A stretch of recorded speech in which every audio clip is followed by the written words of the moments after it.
Welcome back to the Prayin and Slayin Podcast. My name is Aaron Stonehawk, your host, and today we have a super special episode with Jason Burge and a young man named Zai. So his uncle Jason took him out hunting for his very first ever turkey.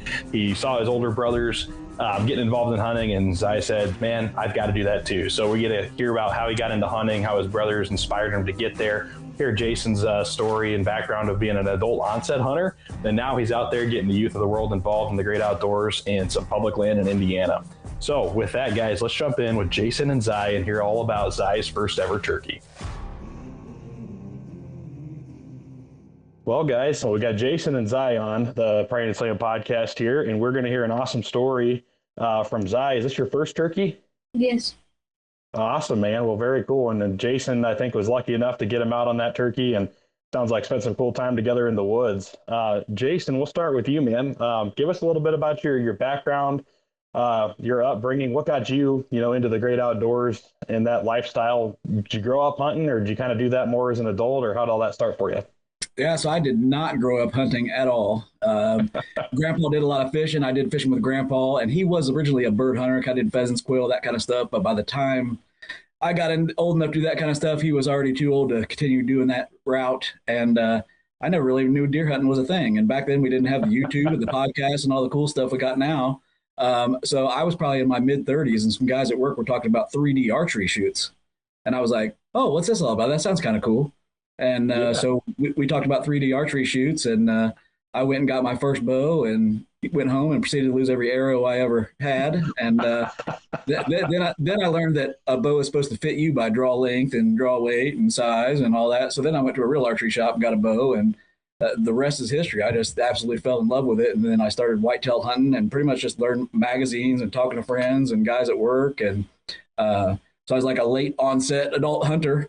But I just absolutely fell in love with it, and just was healthily obsessed with it, I'd say. And so, continued to do that. Finally got my first deer, and that progressed to more and more. Got almost all of them with the bow, and I chose the bow because the bow season is way longer than all the other seasons. And then it was probably 10 years before I got one with a gun, and then another 2 or 3. You finally got one with a muzzleloader. But I've got 2 boys and raised them up hunting, and they're obsessed with it as well. And it was probably not till about maybe 7 years ago I learned that you could actually turkey hunt, because YouTube came around and you start watching YouTube, and I'm like, wait a minute, we can hunt turkeys too, so we can hunt in the spring. And started doing that. Big learning curve, just pretty much learning on my own, but watching the YouTube videos and a lot of different stuff like that. And then along came Zai. So my wife and I are divorced, my ex-wife, and she's got 2 new kids, Zai and Xander. And Zai was wanting to start hunting, and because his brothers hunt. And so she said, hey, we don't hunt. Would you be willing to take him? I said, oh, absolutely. So I'm like Uncle Jason to them. And so we proceeded to go on our first turkey hunt. So we got him out ahead of time and patterned the gun, made sure he was comfortable shooting it. And he's shooting my single shot Stevens 301 20 gauge. And got the nice red dot in there, makes it pretty easy. Put the circle around the bird's head, pull the trigger, you're good to go. And that's it. So we went out and practiced beforehand, and then we decided to go to Kentucky because their youth season opens before Indiana. We're in central Indiana. So we went to Kentucky for youth season. We got to see birds, got to hear birds, but none of them wanted to play the game right, so it wasn't really fair. So I was a little frustrated. I told him not to worry. Indiana was coming up, and Indiana seems to be a little easier just because I think we know it better, and the birds cooperate around here. But I'll let him talk about his background and what he enjoys and why he decided to do this.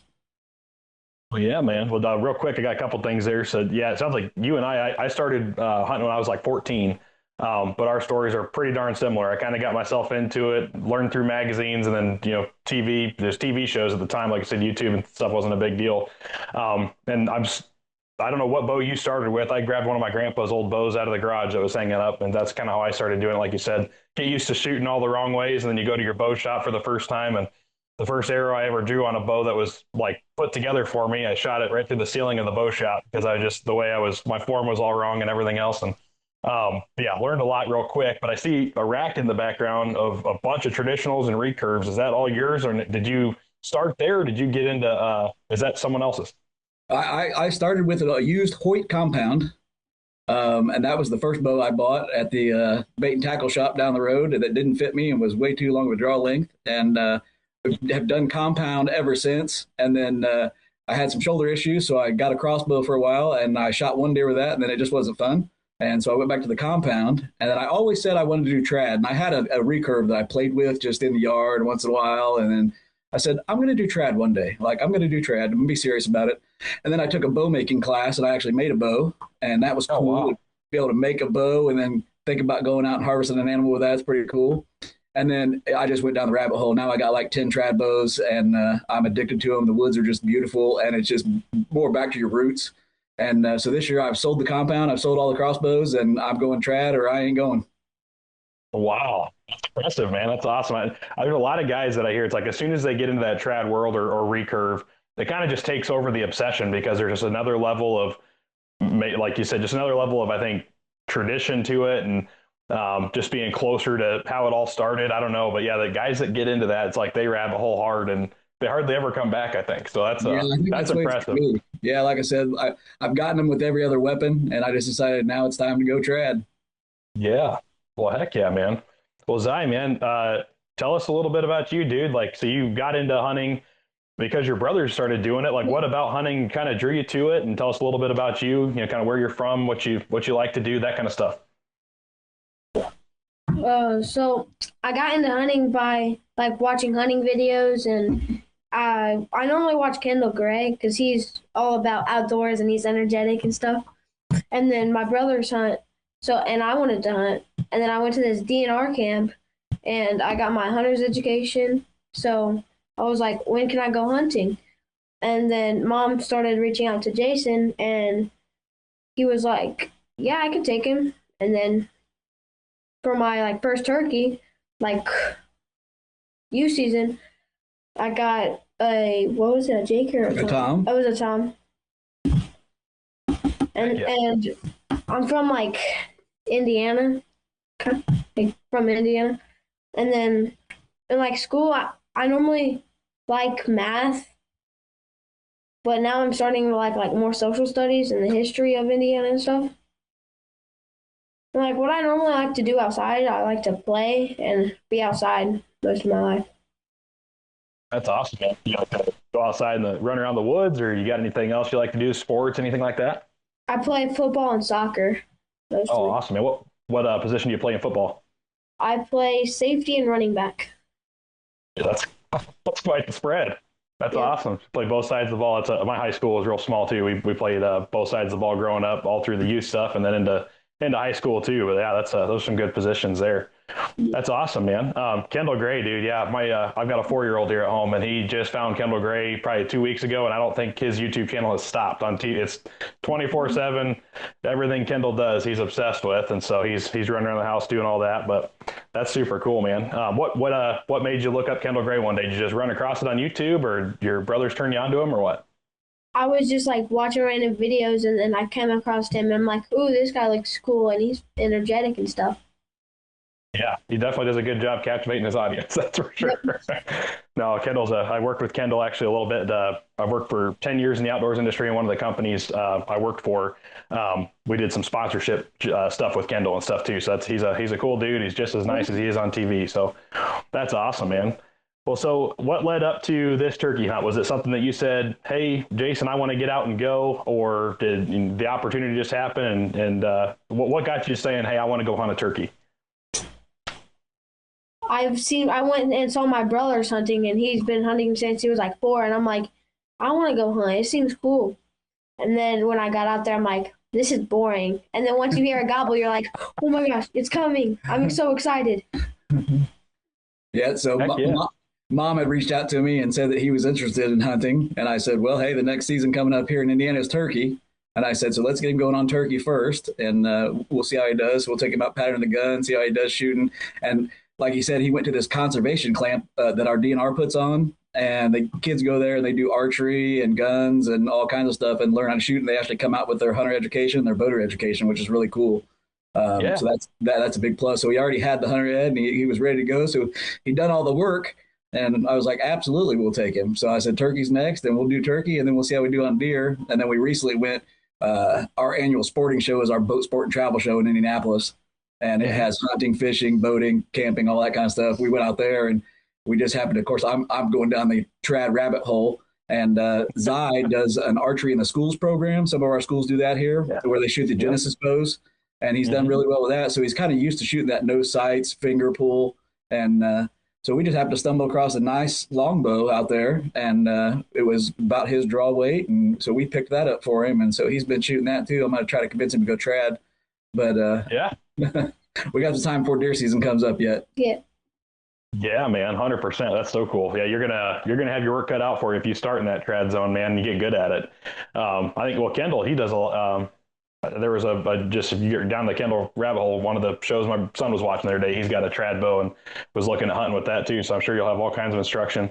You got any ambitions to do the YouTube channel thing? I know some of the young guys do, some of the young guys don't. You want to start your own channel or anything?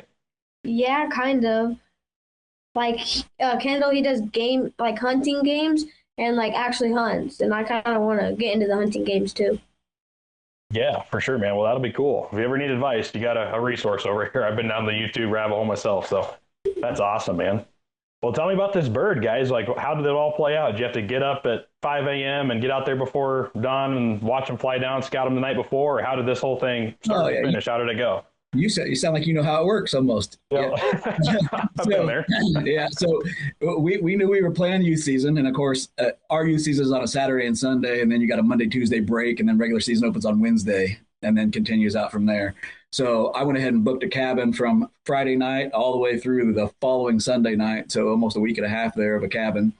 So I got off work, about 2:30 on Friday, picked Zai up, went to Southern Indiana public land where I've killed some birds, had some success in the past. We literally just drove around. We probably got down there at 5:30 in the evening, so we had a couple hours before dark. It gets dark about 8:30 or so here. So we just drove and drove and drove, and every time we saw a bird, we just pinned it on Onyx, so we knew where the birds were kind of hanging out. And as long as we know they're in the area, we got something to start with. And a spot where I had killed twice, we kind of have it's really just a 2-track, but it tends to seem like a real long grassy field. And some years they mow it, some years it's kind of high. So I said, hey, now that we've drove around, let's go in right before dark and look at this spot that I like. We got in there. The 2-track was mowed short, green grass, love it. And as we walk down the 2-track, it kind of goes down and then it drops down maybe a 6-foot dip and then gets to a lower level. And when we got to that drop over to the right, there was 2 toms and a hen going up into the pines to roost for the evening. And they typically roost up in those pines and then pitch down in that 2-track in the morning. And I said, that's all I need to see. There's birds here. And so we took a look around, and there was a small down tree that kind of hung out into the 2-track, and it set back into the timber a little bit. And I said, that's where the ground blind's going right there, because it was supposed to rain all day Saturday. So we just opted for the ground blind. So we went back to the cabin, settled in, and then his brother, my boy Shane, he's 19 now. He showed up about 2 in the morning because he got off work late and then had to make the 2.5-hour drive, and got me up, and I was ready to go. It's 2 a.m. I'm fired up. Let's roll. So we let Zai finish sleeping, and we probably got up around 5. It's pouring down rain. Got all ready, got situated, and got out to the spot. And by the grace of God, it stopped raining. And we walked in, set the ground blind up, and then it started raining again. So we just had this nice little break to get set up. And first thing, it starts cracking light. We got one gobbling up at the pines, and I'm calling, but he's not responding to me. He's just gobbling on his own. You know how they do when they're temperamental. And he pitched down, sounded like he was working to the north, going away from us, but we got plenty of time. And we just rained, and we ate plenty of snacks and played on YouTube and whatever we could do to keep ourselves occupied. And didn't hear another bird, didn't see another bird. And this particular, our fish and wildlife area properties, you have to be out by 1. So you stop hunting at 1, be out by 2, actually out of the field. So we only had till 1, and so our hopes were dwindling, but Sunday was going to be a better day. It was going to be sunny. It was going to be nice. So our hope was for Sunday. But about noon, I just happened to glance out the right window of the blind, and there's a bird at 20 yards. And I'm like, I can't tell what that is because he's behind the CRP grass, which is kind of tall, but it is a bird. And Shane, the 19-year-old, his brother, gets his binoculars out and looks, and he said, well, I can't tell if it's a Jake or a Tom, but he's got red around his neck, so it's definitely a male, and it's a shooter. And so I said, all right, get focused on the decoys because he's going to come right into those decoys. I said, so you just get comfortable. He's got a bipod, and get situated. And lo and behold, the turkey had better plans. So he got about 10 yards from the decoys, and he went down the hill that was in front of us. And he's right up against that hillside, so we can no longer see anything but barely the top of his head. but he's still gobbling at the call. So a little frustrating. But I said, okay, here's the plan. I've played these games before. I said, if he stays along that edge where we can't see him and works away from us, we'll wait till he's far enough and we'll belly crawl out there and we'll see if we can get on him. I said, better scenario, if he works further out in the creek bottom, we're going to get advantage on him again and we might have a shot.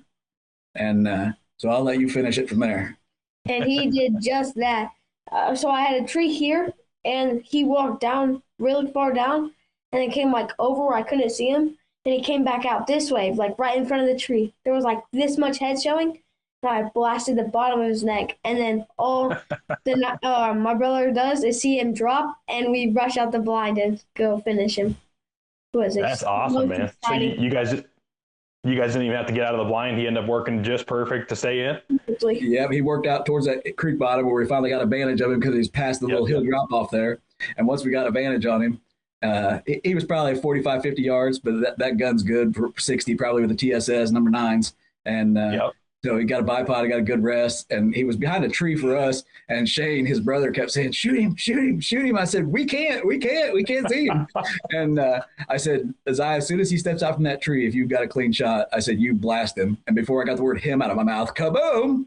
And I had originally been recording in the back of the blind, the two boys, and the turkey. And when I had to, we had to stand up to get the vantage. So I had to adjust his bipod. So I just dropped my phone. I got it all on audio, but no video. So when they rushed out of the blind to go get the bird after they shot, I grabbed the phone again and I came after them and I got them all recording. It was pretty funny. Shane was grabbing the bird because I didn't know what to do. He was still flopping. And Zai's first comment was, I can't explain to you how happy I am right now. And I said, you don't have to because I've been there. That's so cool, man. Well, congratulations, dude. That's I don't know how many, it's happened to me a handful of times too, just those random times. Like you said, it's like either the day's over and you're kind of just mentally checking out or mentally going through, okay, let's get out of here in the next X amount of minutes. And just like that, a bird, they'll sneak in quiet. They just kind of got to go sometimes make their loop for the day, and they know where you are if you've been calling to them, and they never seem to forget. And I don't know how many times I've had that same thing happen, man. They just show up out of nowhere and it's quiet, or you hear one little leaf crunch behind the blind or something like that and peek out and boom, they're there. So that's super cool. You got to have it happen like that too. Cause sometimes they come in all fired up, but I think that's almost a better way to get your first bird. Honestly, you had to kind of go through they're right here. We're set up on them. Everything's perfect. It's going to happen so fast. And then it just doesn't. And it's like, you have to sit there and kind of emotionally go through that. And it sounds like you guys had snacks, which is a really good thing to have in the blind. But and then just play out a little bit of a long game, but you still got them first day. So that's still awesome, still addictive. And you got to kind of learn a little bit of the weight game, which is good. What's your go-to, if you had to give any other kid advice on sitting in a ground blind, what's your go-to snack for the day? Hazelnut Uncrustable. It's like a chocolatey Uncrustable. That's the good one. That's good, man. I don't know if I could do that. I'd probably be having heartburn about an hour later if that was that was me. But it'd be a good snack to stay awake. That's for sure. How about you, Jason? You got a go-to snack from the blind? I got to go with the Uncrustable too, but I like the peanut butter and honey. Okay, awesome, man.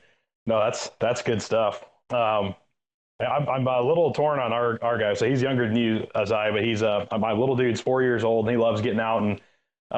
We've gone squirrel hunting. We've done that. That's a little bit more active kind of a game, I guess. He can get out there. He can be noisy, and we can still get stuff done. And but yeah, we're about 4 weeks out from moving to Alabama. My wife's active duty Air Force, so we kind of bounce around a little bit. But here in Texas, they got Rio, so I want to check a Rio off my bucket list. And I got 4 weeks to figure it out. And I think about the only way I'm going to make it happen is if I get that 4-year-old probably settled into a ground blind. But yeah, I don't know if he's got the ability to be quiet long enough, to be honest. Maybe I can get him some Kendall Gray. You said you watched YouTube in there as well, so maybe I can get him some Kendall Gray turned on and lock him in for a minute. Yeah, we got to have the earbuds and the iPad and the Game Boy and plenty of snacks. And when his older brother Shane was little, we'd take him out and sit in the deer blind. And I'd always have you got to carry a whole thing as dad, you know what I mean? So we'd have the pillow, the blanket, the Game Boy, the whole kit and caboodle. And but one time he was curled up in the back of the blind when we shot a deer, so he's sound asleep. Yep, I've been there. I've had that a couple times taking my wife hunting. Same thing. She'll be over there, and you hear someone snoring, and you peek back, and she's taking a nap while the action's still happening. Yeah, well, so cool, man. Well, you said. No, go ahead. No, I was going to tell you, so when we was at Kentucky for youth season, so I got Zy and I got Shane, his brother, which is 19, and I'm sitting in the back kind of observing so I can record if I need to. These two are in the front. Both of them sound asleep snoring. So I took a picture of both of them and sent it to Zy's mom and Shane's mom. And I said, hey, it's weird how they have different dads, but they have the exact same hunting style. They're in some blood, man. That's awesome. That's so cool. Well, you said you'd never been happier. I can't believe how happy that you made me or something here with the turkey there. What was your favorite part about the whole experience? Just seeing it and then him gobbling.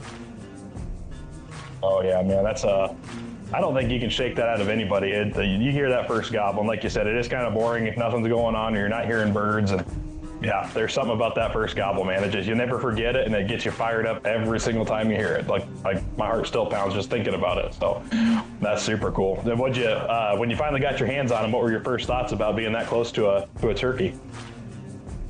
In the woods or on the water, it's the small details that dictate success or failure. A ruined diaphragm call or a lost fly isn't just a nuisance, it's a blown opportunity. You spend thousands on the hunt, don't lose it because you didn't protect your tools. Puck Outdoors has solved this with their 100% made in the USA modular twist lock storage systems.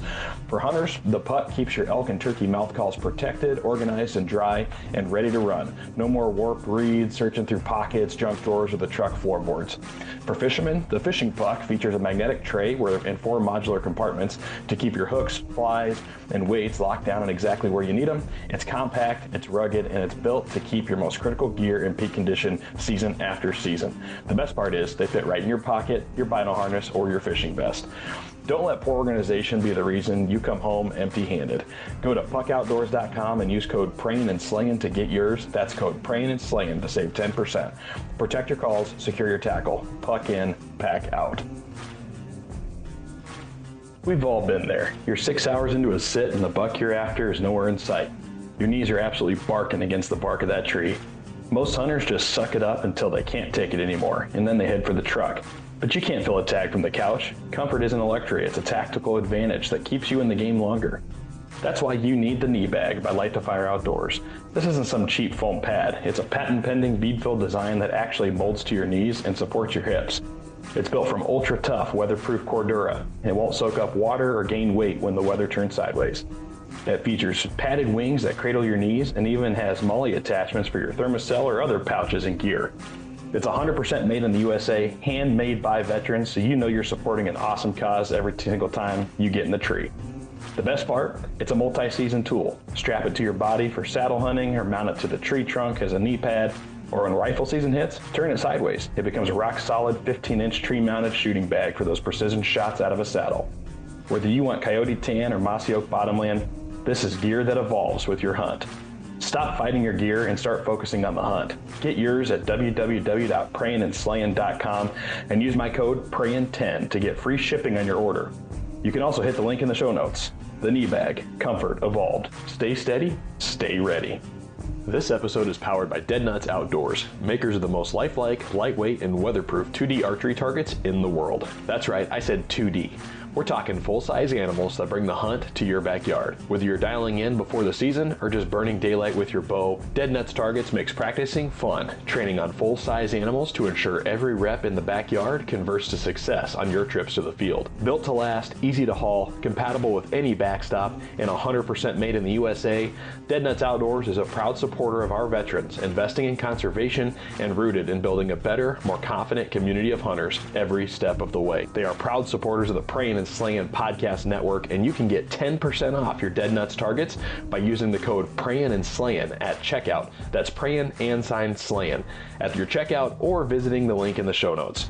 Dead Nuts is helping us all hit the spot, not the dot. Hit it, Dead Nuts. Now, let's get back to the episode. Oh no, he's gonna see me. Yeah.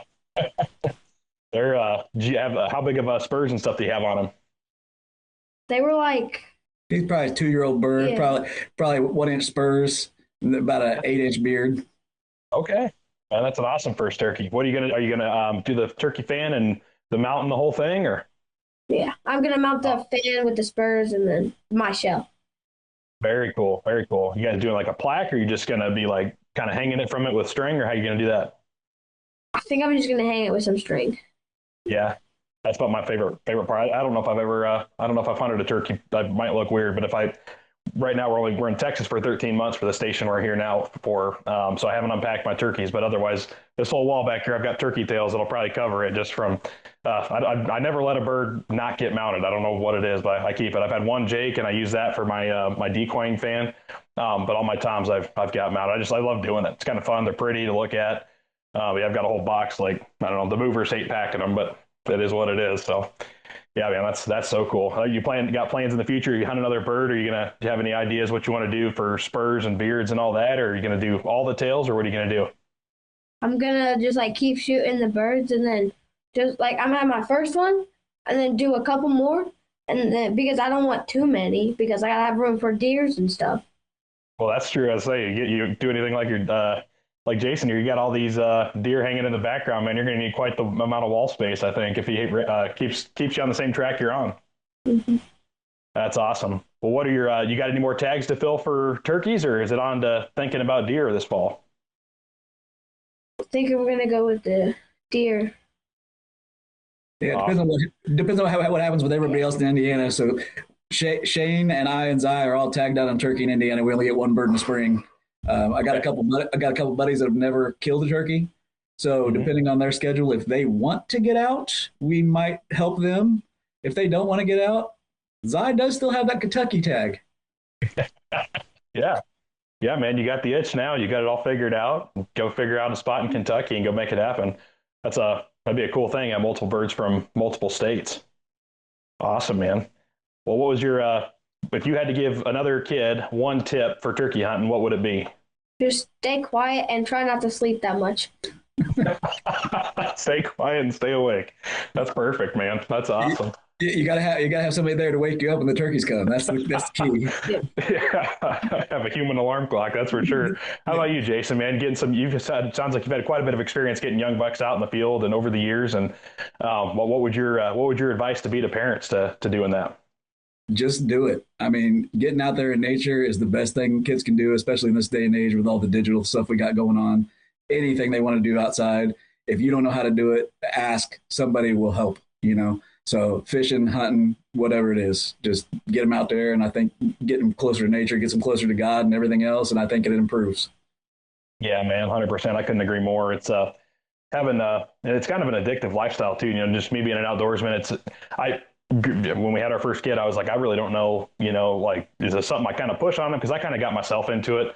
My dad had some hunting stories from when he was a kid. He never really got into it, but he'd gone hunting with some uncles and things like that over the years. And my grandpa had one deer hunting story when Iowa first opened its very first deer season ever. He got a deer that year, and so he had a cool story to tell about that. But other than that, it was just kind of, I don't know, it was just in me somewhere. And like I said, found a few things and slowly got into it. And but yeah, man, just me doing my own thing. And like my boy just is ate up with it kind of too. He's always out there shooting his bow now in the backyard. And one of the partners we have at the podcast is Dead Nuts Targets, but they've got like life-size, deer, elk, turkey, you name it. And so he's always asked me, Dad, can we put the turkey up today? Dad, can we put the elk up today? And whatever hunting adventure he wants to go on, he's just out there doing it. So I think it's innate a little bit, but I think if the kids don't have the opportunity to get exposed to it, I think it's a good thing to get exposed to. And I see more kids really enjoy it once they get there than a lot of other things, which is kind of neat. You said you're doing the National Archery in Schools program. Is that something you think you're going to like pursue on trying to be like on the competitive archery side, or are you just in it more for the hunting thing, or what's your interest in archery? I kind of like the hunting part and shooting like real life and having the experience of going and shooting birds and deer. Yeah, man, for sure. It's a different ball game, that's for sure. Mm-hmm. Yeah, we didn't have any archery in schools programs when I was growing up. I was probably 24, 25. We were at our first duty station in Virginia, and went to a local bow shop there, and they had indoor league and started doing that. But if you want to be a better shooter with a bow, and even archer, traditional or anything, man, doing like an indoor league where you're just shooting like a dime-sized spot every single night for, whatever, every Tuesday and Thursday for 50, 60 arrows a night. I mean, it doesn't matter on my targets now. It's like I get a quarter size hole punched in every single one of them, just because you get so used to doing that same thing over and over. So you want to be a better archer. I think those programs are fantastic. Just it builds the consistency. You build that muscle memory and the form and all that. And having that at your age, that's awesome, man. You're gonna be a lights out killer, I think, by the time you get to be your pop's age. So that's awesome. Yeah, after we got that longbow for him at the Boat Sport and Travel Show. We went to our first 3D shoot, or his first 3D shoot, just a practice shoot, So we have a club here locally, Whiskey City Traditional Archers in Milan, Indiana. So we went down there and did an outdoor 3D just for fun. And Zai whooped me and Shane with his new bow. So that's awesome. Did you guys keep score? How bad was it? Like 5? Yeah, I don't remember. We did keep the scorecards, but he beat us by 5 or 10 points. So that's awesome, man. Well, very good. Were there any tough targets that you found were harder to shoot than others, or were they all kind of the same? There was one where it was like in the trees, where there were like little trees, and he ended up shooting through the tree and not hitting the target.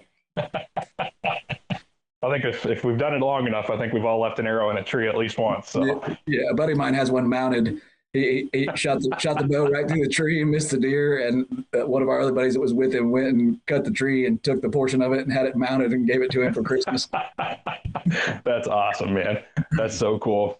I don't know. Does Indiana do any of the total archery challenges or anything like that? Yeah, we do them here. We have in Southern Indiana. My oldest son, Jeremy, he likes to do those. So he's a compound shooter, and he's a big old boy. He's pulling like 80 pounds, and he likes to do the tacks. I've never done one, and with trad, I don't know if I can shoot that far, but we'll see.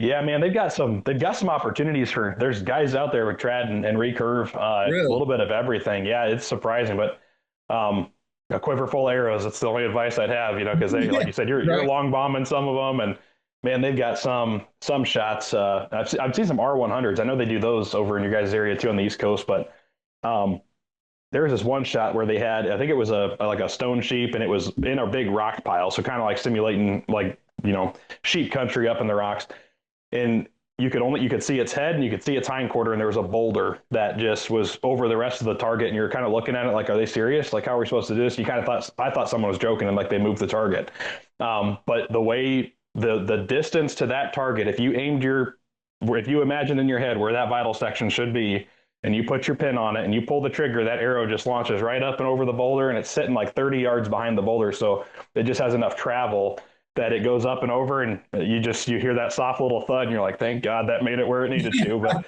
it's wild, dude. Some of the shots they put together there, and having the distance for your arrow to actually do arcs, and all the different, I guess, physics of the arrow flight. It goes into all the play. So it's pretty cool, man. If you guys ever get a chance to do one, I'd definitely recommend it. But yeah, those 3D shoots, man, those are fun. A lot of fun, especially the trad side. I'm itching, man. I don't know if I'll go longbow or if I'll go recurve. My grandpa had an old recurve that we shot for a few years, just an old bearer, I think, recurve. But anyway, I've been looking at them at like when we take my kid to the archery shop, and I've got a compound. I've shot a compound my whole life since I've been in archery. But yeah, I think I'm just at that point now where it's like, it's kind of fun. Like my little boy, he's got his little bows, and half the time I'll just put my bow up and I'll get his, and just for the experience of not having a pin, using my fingers and the whole thing, it's just kind of fun to get into something a little different. So I think I'm hooked. I just got to figure out which direction to go. Yeah, Any advice on that? Yeah, so they had to do these traditional archery rendezvous all over the country, and it'll be a traditional archery only 3D type shoot, but there's also vendors and stuff there. And I went to the first one last year in Cloverdale, Indiana, and it was a national shoot, and all the vendors were there, and they will literally, I've never seen anything like it. You like a bow, they'll let you take it and go to the range and shoot it, and then bring it back and hang it back up and take a different one and go shoot it. And you can actually see what you like and what's comfortable and what fits you well, and new bows, used bows, and just, they run the gamut. And so I was actually looking for a particular brand that I liked online, but I hadn't shot one, and they didn't have one. And as I was headed back out to the parking lot to leave, there was a guy that just had a little card table set up, and he had 5 bows there. And they were the design I was looking for, just not the brand, but they looked the same. And so I got to talking to this guy. Come to find out, he lives right down the road, and he makes them, and he just started making them for himself. And then buddies were like, man, those are nice. You got to make those, And so he only had 5 bows there made so far to try out. And I said, look, man, you're local. You're just like my neighbor, and I believe in supporting local. I said, what's a bow cost? I'm buying one. And he's like, you want to shoot it first? I said, no, I don't need to. I said, you're my neighbor, so I'm going to support your local business. And I brought that bow home, and I'm telling you, it's like it was custom fit, like a tailored suit. It just fits me like a glove. And I texted him and I said, whatever you're doing, you need to be doing this. because it is. Yeah. So Dan Stinger is the guy's name, and he calls us DS longbows. So I ended up shooting a longbow. That's what I really like. So I've got some recurves, I got some longbows, but that particular bow right there is the one that went out hunting in the field this year. So great No bow. kidding. Did you get a deer with it? I did not, unfortunately.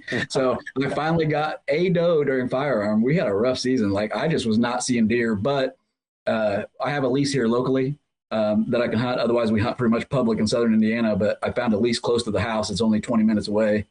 Me and a buddy split it. He'd never killed a big buck, just some rack bucks. There was a big one on camera this year, and I told him, I said, "Look, I'm staying out of there for the whole first month of October." And I said, because if that deer comes by me, I will be tempted. And I said, but I want you to get him. And so I was hunting a different property, and opening day of gun season, he texted me and said, I got him. And I said, you shot that little spike buck? And he said, no, the big one. And he said, don't worry about it. He said, I got a buddy coming to help me load it. And I said, absolutely not. That's our property. That's our deer. I am coming. I'm going to be part of this memory. And the 100%. He was built like a tank. Like we walked down there and found him in the creek bottom, and I had Shane, my 19-year-old, with me. And I said, I ain't dragging that. I said, Shane, put that deer in his truck. Yeah. So it was really good. cool. So, and then I did have a really cool experience this year, though, that I went out to the same lease later on in the year and was sitting on the ground, and I put out a buck decoy. I always wanted to try that. So I put out a buck decoy. He's out there at 15 yards, and a smaller buck came in behind me, winded me. And then he walked past me and he saw that buck and he just kind of didn't like it. So he went into the timber. Well, he went into the timber. I think he stirred up another deer because a pretty decent 8-pointer came out. But I had seen bigger ones on the property. So I just in my mind decided I'm not going to shoot him. I'm going to let him walk. And he was definitely a respectable deer. And he come out, and just like you see on YouTube, I never seen it in real life before. He pinned his ears back, fur bristled up. He walked around to square off nose to nose. And he sent pieces of that new $100 decoy all over that bean field. And then he walked up a little rise to the timber and turned around and snorted at it like, yeah, my field, don't come back. And I was like, why did I not record that? Why did I not get that video? But to have that memory ingrained, I'm so glad I passed that deer, even though he was a good deer. I was like, that memory I'll never forget it. That's so cool, man. Probably looks like Zion on the football field when he's a running back, just plowing through all the linemen, knocking people left and right. That's so cool, man. Yeah, I've never done the decoy thing with deer. Turkeys, yeah. Seen some turkeys beat up on some decoys, but I've never even brought a decoy to the field for deer yet. I need to do it, but no, that's cool, man. So what out of all the deer on the wall back there, you got any with the longbow yet, or is it still something you're trying to knock? No, let's see. That one right there you see over my shoulder there was the only crossbow deer. Mm-hmm. That was a couple years ago. And the pack mount deer in the middle, that was Hoosier National Forest public land with a compound. Mm-hmm. And the one over there was a firearm deer in Hoosier National Forest. Okay. So, and the other good stuff is, I don't know if I can get you there, but the turkeys are below. I saw the turkeys peeking up down there. Yeah. Yeah. And then we'll see if we can get you in the full body mount coyote back there. Oh yeah. Yep. That was a bow kill as well. I figured it's hard enough to kill a coyote, let alone with a compound. So when I shot that one, I decided, you know what, I'm going to get a full mount on that because that's pretty cool. That is cool. That's super cool, man. Well, as far as deer hunting, you guys got plans for, you doing tree stand, you doing ground blind, or you doing public on the lease, or what's Zai's first experience going to look like in the deer woods? Yeah, Zai's probably going to be on public, and I'm not sure yet. We might do the ground blind, or we might do a ground sit. The other boys and I are all saddle hunt. We switched over to saddle hunt probably 5 or 6 years ago, and I don't think I'll ever go back. I mean, it's just doing public land and walking in. It's just so convenient and it's so comfortable. We just rappel down one stick up. It's an easy peasy thing. So the leases are pretty much just the lease people. So me and my buddy Brandon are on those. So I can't really take the boys there. So we'll hit some public land, and but we've been successful on public land for years. So I don't think we'll have any issues. So. That's so cool. Yeah, you got your teeth right on that public ground stuff, man. That's cool. I grew up in Iowa, hunting a couple farms around town that just had permission to go on with family friends or whatever. And then ever since we moved, it's been public for me. And I don't know, like we went to Montana for 5 years. Got some really cool experiences out there, but that was when I started really looking hard at saddle hunting, because I don't care what river bottom you go to in Montana, there isn't a straight tree out there. They're all twisted up cottonwoods or, deadfall and this and that. And so I had the itch to get into saddle hunting, and our last station was over in Maryland. I finally pulled the trigger on some gear, and once I got the pucker factor out of it from just getting used to climbing up and down the tree and the whole thing, man, I don't know if I'll go to a different way ever again. I mean, I've got a climbing stand and I like it. But yeah, that saddle system, man, is just good to get into. And, then especially guys, like you, Zai, man, getting out there at a young age too. I think you get used to that at that age, and you're just so mobile. I think it opens a lot of doors for you. Yeah, we got quite a few 3D targets in the yard here. We got the bear, we got the deer, we got all kinds of stuff. And I've got a nice tree that's just about saddle size, about the size of a basketball, that we can climb up. I do have a spare saddle, because I just bought a new one. So we'll probably get him out there in the yard practicing out of it. And, even if he's only 10, 12 feet high, if you got enough cover, that'll do it. And so we'll get him out there practicing. I'm hoping he gets there with the longbow, that he can pull the 35 minimum. But if not, his older brother gave him his old compound. We've got it at the bow shop right now, getting restrung and reset up. So we can get him a compound, get him pulling at least 35 on that. And we'll probably go that route this year. Yeah, man, that'll be awesome. Very, very cool. Well, one thing I like to do is have every guest that comes on here just tell us something good, man. So Zai, we'll start with you. Just something you feel like kids your age or the rest of the world, what do they need to hear more of nowadays to leave them with something good? Just get outside and leave your phone inside.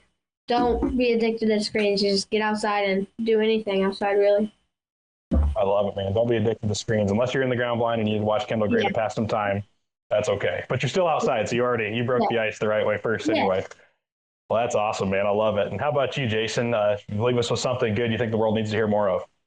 Yeah, just if you want to try something new, whether it's hunting, fishing, or anything else in the world, don't be afraid to ask. If you know somebody that does that most people are willing to help and most people are still good, and they'll get you out there. I've gotten several people out in the field that never hunted before in their life that wanted to go, and we just go, and they like it or they don't, and they move on to the next thing. But just don't be afraid to ask for help. We kind of get in our little bubble and we're kind of shy or whatever. Well, I'm afraid to ask him.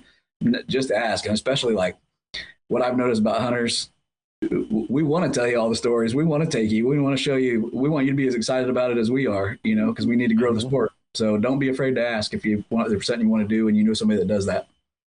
No, man, 110%. I love that. And that's part of, the Prayin and Slayin community we've got here. That's kind of half the reason we started this whole podcast, is to build community among hunters and let everybody talk to each other just like we're sitting at a hunting camp and get to know who we are and realize we all have a lot more in common than we do different.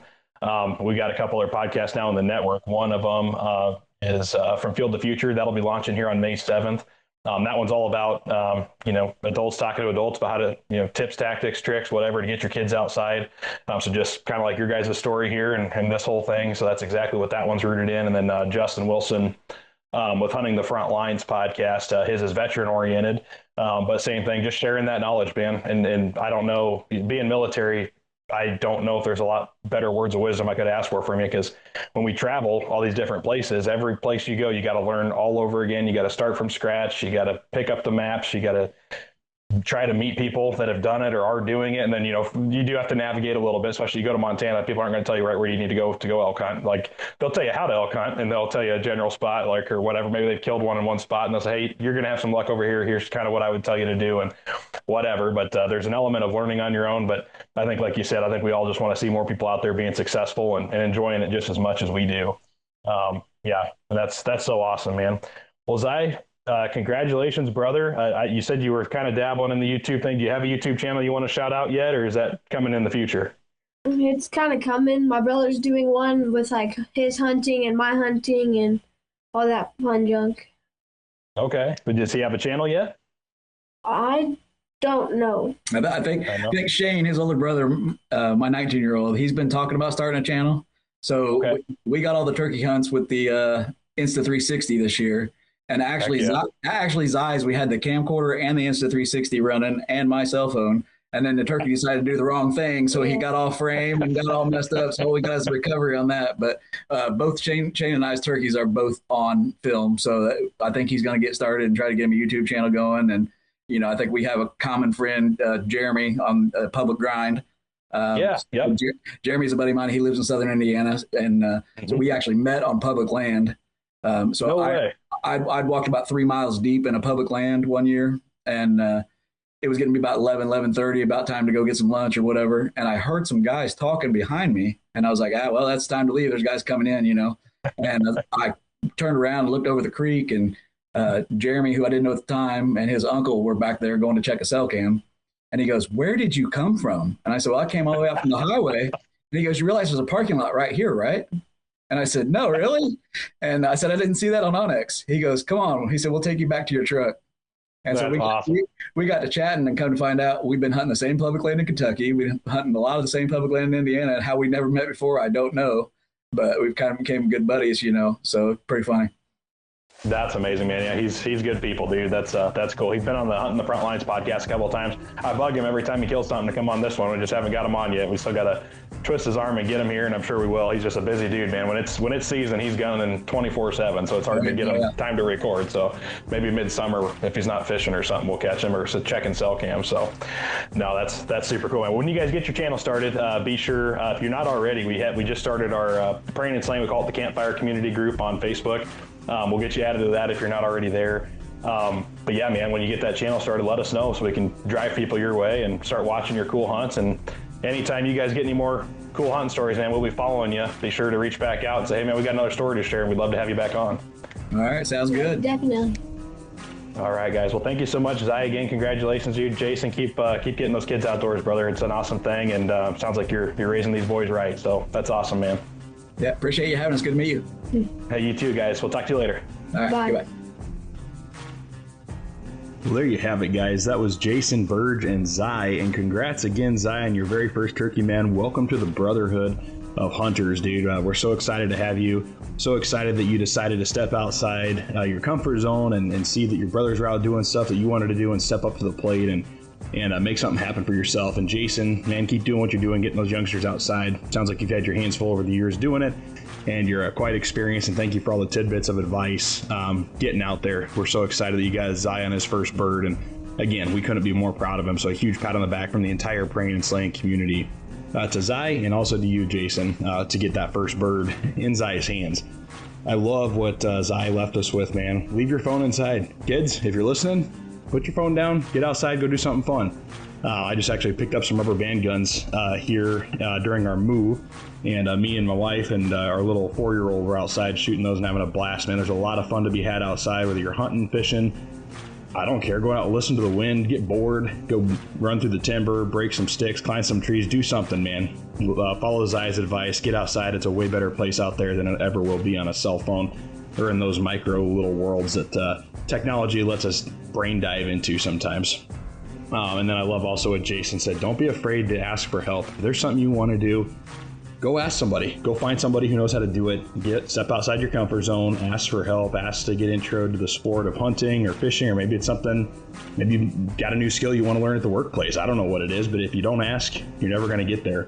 The verse that reminds me of is Hebrews 4:16, and it says, "So let us come boldly to the throne of our gracious God. There we will receive his mercy, and we will find grace to help us whenever we need it most." You know, if we don't ask Jesus to come into our hearts, he won't come in there. It's part of us being human. It's part of how God created us to have autonomy over our choices. And ultimately, it's up to us to take that first step forward, step up to the throne and say, God, Jesus, I need you. Come into my heart. And then from there, he promises we'll receive his mercy and we'll find grace. But if we don't take that first step and we don't ask, why, it's up to us to make those first things happen. We have to come to him. We have to take the step of faith. We have to step outside our comfort zone. And that's the same thing with life, man. If there's something you want to learn, or there's something you want in your heart, or an experience to have, man, and you don't know how to get there, go ask somebody. And that's what we're doing here at Prayin and Slayin, man. We're building a community, and that's what life's all about. So with that, guys, go get outside, leave your phone inside. Don't be afraid to ask somebody to help you learn something new today. And go check out all of our partners. It's the perfect time to be shooting your dead nuts target. Summer shooting season is here. Dead nuts makes practice for the field like as real as it could possibly get. Go check those out. Use code Prayin10. Go check out Puck Outdoors. You might have an elk hunt coming up this fall. You need something to store your reeds, or even for those little backyard fishing adventures, man. The fishing puck is awesome to keep all your little fishing lures, or if you're a fly fisherman, holy crap, dude. The entire fly fishing kit that goes right in your pocket has magnets in it to keep your fishing lures where they need to be so they're not flopping all over the place, sticking yourself with hooks, all that. Go check out those guys. Again, Prayin10 for 10% off your purchase there. And of course, saddle season's coming too. That's the earliest season, is early archery, baby. So go get yourself a knee bag from us here at Prayin and Slayin and Light the Fire Outdoors, and protect those knees against the trees, and support veteran hunting licenses along the way. Use code Prayin10 for free shipping on that. And guys, as always, Zai, congrats, a huge congrats from us again. So go get out there, go ask to do something new today, leave your phone inside, and keep praying and slaying.